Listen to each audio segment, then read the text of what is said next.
맨날 사는 거예요. 그러니까 이사 갈 때마다 옷더미에 깔려 죽을 것 같은데 막상 오래 입을 옷은 없어. 이 악순환의 고리를 너무너무 끊고 싶은 거죠. 이게 돈 아끼는 지름길이에요. 여러분 안녕하세요, 윤스타입니다.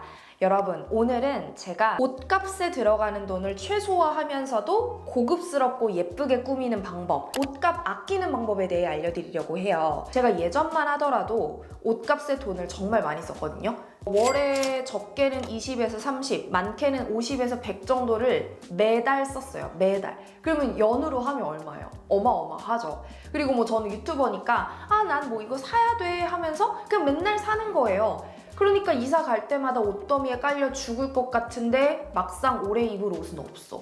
이 악순환의 고리를 너무너무 끊고 싶은 거죠. 제가 2년 전에 진지하게 고민을 하다가 오늘 알려드릴 저만의 기준을 세우고 나서부터는 제가 꽤 돈을 많이 모았거든요. 그래서 오늘 저만의 꿀팁 전부 다 알려드릴게요. 먼저 첫 번째는 나만의 이미지를 확실하게 정하세요. TV에 나오는 연예인분들 보면은 다 전문가들이 이렇게 이미지를 딱 정해주잖아요. 뭐 아이돌 분들도 매번 컴백을 할 때 귀여운 이미지라고 하면 뭐 그거에 맞춰 스타일 쫙 하고, 왜 나에게 적용은 안 할까요? 우리도 우리만의 이미지, 윤스타 하면 떠오르는 이미지를 확실하게 한번 만들어 보세요.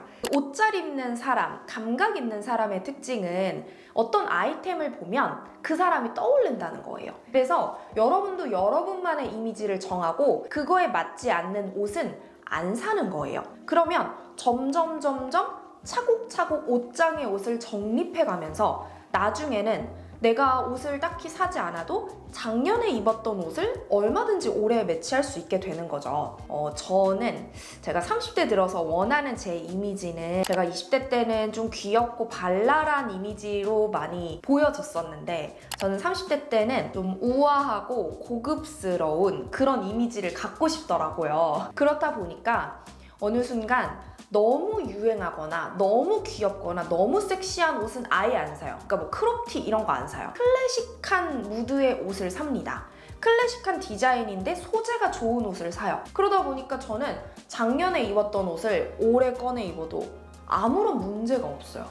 쟤 되게 철진한 옷 입고 다니네? 라는 느낌이 전혀 없습니다. 두 번째, 내 체형 분석을 하세요. 여러분의 체형을 정확히 분석을 하고 그거에 맞는 옷만 사고 맞지 않는 옷은 과감하게 안 사는 거예요. 어차피 사봤자 여러분 한 번 입고 장롱에 처박힐 거거든요. 이 인터넷에 이런 체형이라고 해서 이런 사진이 많이 떠돌더라고요. 그래서 저도 냉정하게 제 체형을 보니까 요거, 어깨가 좁고 엉덩이랑 허벅지에 좀 살이 있는, 그러니까 하체 비만, 그런 체형이거든요.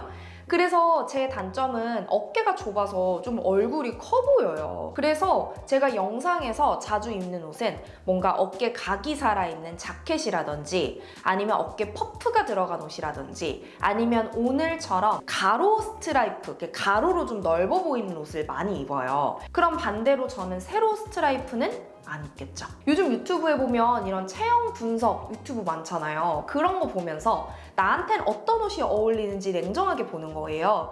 그리고 반대로 유행템이라고 해서 무작정 사지 마시고 내 체형이랑 안 어울리면 확실하게 거르세요. 그러니까 이것만으로도 돈을 정말 많이 아낄 수 있거든요.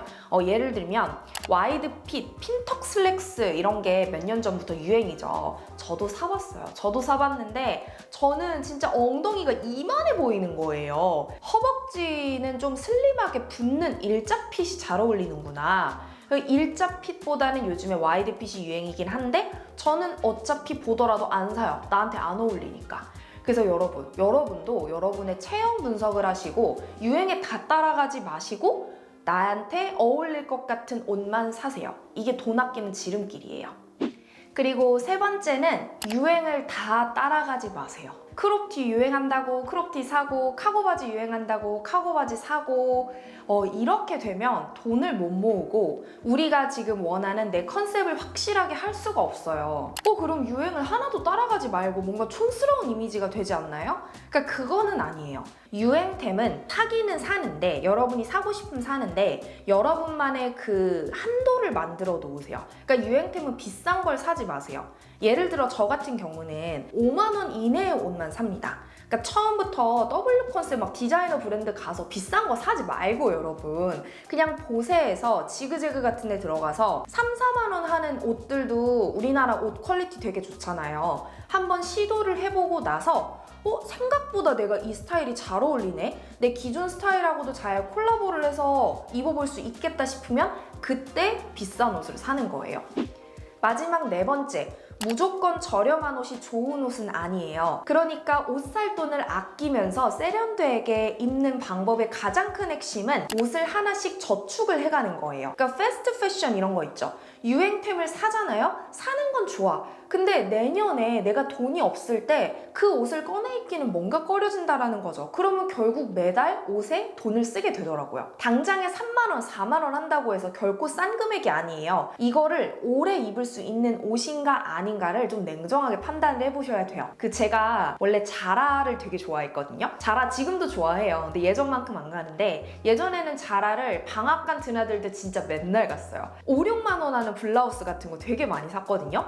뭔가 그냥 한눈에 예뻐 보이는, 그러니까 내 스타일이나 어떤 기준 없이 그냥 예뻐 보이면 샀어요. 당장 내년 되면 못 입겠는 거예요. 그럼 또 입을 옷이 없어. 그러면 또 사. 악순환이더라고요. 그래서 여러분만의 저렴이템과 고렴이템 품목을 한번 나눠보세요. 예를 들면 저는 이너나 상의 같은 거는 저렴이템을 주로 많이 삽니다. 지금 제가 이거 이렇게 꽈배기 면 나시거든요. 이거 저 스파 브랜드에서 2만 원인가 3만 원 주고 샀어요. 마찬가지로 이 가디건도 스파 브랜드에서 5만 원, 6만 원 주고 샀습니다. 그리고 저는 청바지 같은 경우도 비싼 바지는 당연히 좋겠지만 10만 원 이내의 바지로만 삽니다. 반면에 좀 격식 있는 하객룩에 어울리는 원피스 있죠? 전 그런 거는 돈 좀 주고 사요. W 컨셉 디자이너 브랜드 이런 데에서 한 20만 원, 30만 원 주고 사고 그걸 또 몇 년 입어요. 그리고 저는 자켓 같은 거는 또 돈 주고 사거든요. 그리고 이 자켓은 여름용 반팔 자켓인데 이것도 2년 전에 샀고 쇼핑몰 자켓 치고는 비싸게 샀어요. 한 8, 9만 원 투자한 만큼 단추나 원단의 퀄리티가 너무 좋고 제가 자켓을 너무 좋아하다 보니까 너무너무 만족하면서 정말 잘 입고 있고 마찬가지로 올해도 꺼내 입겠죠. 그래서 여러분 내가 저렴이템으로 할 건 뭔지 고렴이템으로 할 건 뭔지 이런 품목을 확실하게 나눠서 현명하게 돈을 쓰고 옷을 하나씩 저축해 간다는 느낌으로 가시게 되면 내가 이번 달에 돈이 없네? 근데 입을 옷이 없어. 이런 말이 안 나와요. 재작년에 산 옷으로 충분히 내가 원하는 스타일을 낼 수 있거든요. 그래서 제가 말씀드린 이 4가지 팁 한번 잘 활용해 보셔서 똑똑하고 현명하게 꾸미시길 바랄게요. 그럼 저는 다음 영상으로 올게요, 여러분. 안녕!